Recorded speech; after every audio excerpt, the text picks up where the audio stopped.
Firaun itu teman-teman gelar gitu ya, bukan nama pribadi.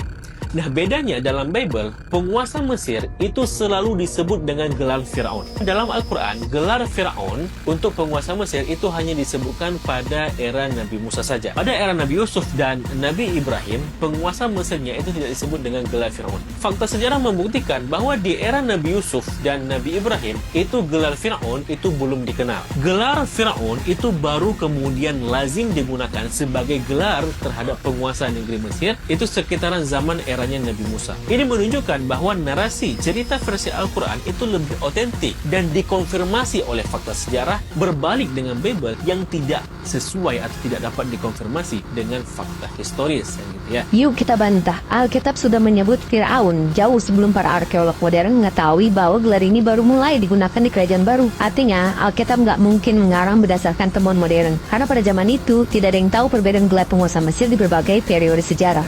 Jika Alkitab salah, mengapa perbedaannya tidak diketahui oleh masyarakat Yahudi dan Kristen selama ribuan tahun sebelum Islam muncul? Gelar Firaun di Alkitab adalah sebuah anakronisme umum dalam literatur kuno. Dalam banyak teks kuno, gelar yang umum dikenal sering digunakan secara retroaktif. Itu maksudnya adalah menggunakan istilah modern untuk masa lalu. Misalnya, dalam sejarah kita menyebut kaisar untuk semua pemimpin Romawi, meskipun Augustus adalah yang pertama menggunakan gelar itu secara resmi. Jika penggunaan Firaun di Alkitab dianggap salah, apakah menyebut kaisar Romawi sebelum era Agustus juga salah? Quran memang membedakan Firaun dan raja, tetapi tidak memberikan nama atau detail spesifik tentang penguasa Mesir di zaman Yusuf dan Musa. Sebaliknya, Alkitab memberikan nama-nama penguasa Mesir yang sesuai dengan sejarah. Ada Shihab, ada Taharka. Quran tidak menyebut nama Firaun sama sekali, sedangkan Alkitab mencantumkan nama raja-raja Mesir yang sesuai sejarah. Jadi mana yang lebih otentik ya? Quran menyebut Haman sebagai penasihat Firaun. Haman dalam sejarah adalah pejabat Persia di zaman Ahasiweros, bukan Mesir. Quran menyebut salib di zaman Firaun. Masalahnya, hukuman salib belum ada di Mesir kuno. Itu baru digunakan oleh bangsa Asyur dan kemudian populer oleh Romawi. Jika Quran lebih sesuai sejarah, mengapa ada tokoh Persia di Mesir dan hukuman yang belum ada di zamannya?